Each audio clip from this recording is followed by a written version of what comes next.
Bonjour, bonsoir de partout où vous me suivez. Je vous reviens encore pour que nous puissions continuer avec notre sujet intitulé « Les 21 qualités que doit avoir un leader ».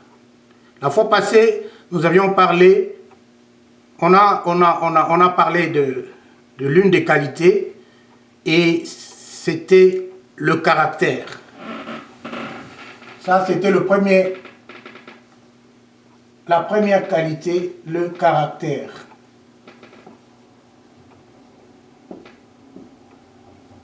Le caractère, en ce qui concerne le caractère, nous avions dit qu'un leader doit éviter de prendre le chemin raccourci. Nous avions aussi dit qu'un leader doit éviter de faire des compromis et un leader ne peut pas laisser tomber quelqu'un. Et on a aussi dit que le caractère, c'est la manière de réagir. C'est très important, c'est ce que nous devons retenir en ce qui concerne le caractère. C'est une manière de réagir.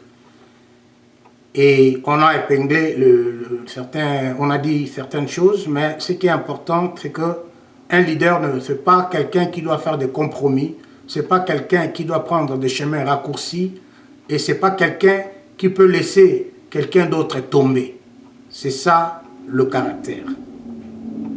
Et sans plus tarder, aujourd'hui, nous allons entamer notre deuxième point qui est le charisme.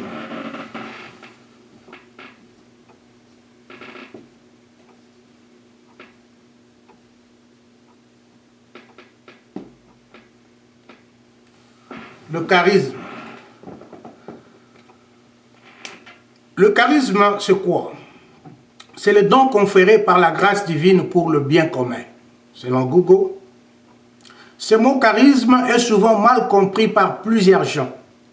Certains pensent que c'est le fait de bien s'habiller, de bien parler, ou soit de rouler carrosse.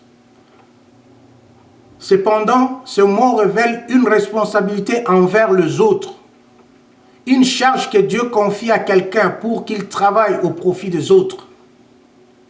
Quelqu'un qui se met au service pour le bien commun, pas pour privilégier les uns et négliger les autres, pas pour chercher ses propres intérêts égoïstes, pas non plus pour dominer sur les autres.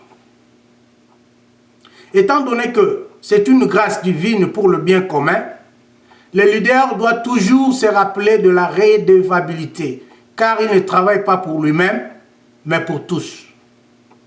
On ne peut pas reprocher un leader charismatique du vol, du détournement, de corruption, de l'impunité, de l'injustice, de l'immoralité et autres.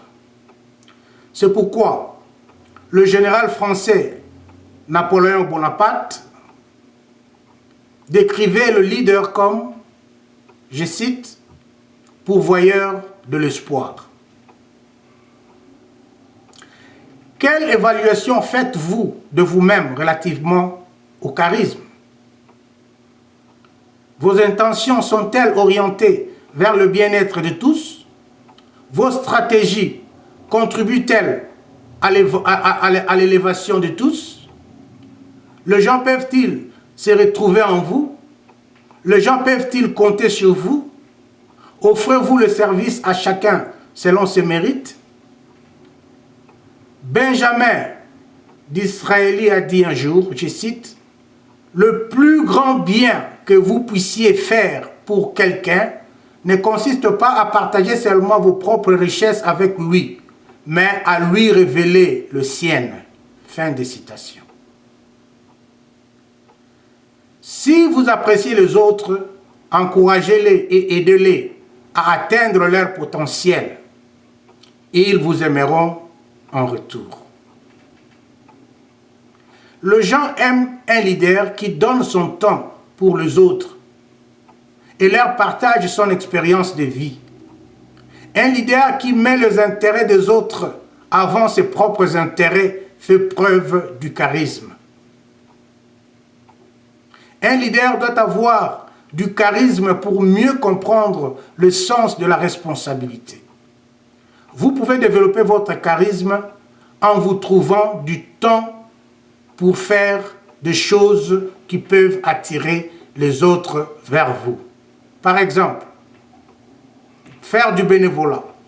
C'est-à-dire que vous pouvez sortir, vous quittez votre chaise, vous allez en dehors de vous pour faire des choses bénévolement pour les autres. Aider ceux qui sont en difficulté. Visiter ceux qui sont dans le besoin. Initier des choses qui promusent les autres, etc., etc. C'est ça, un leader charismatique.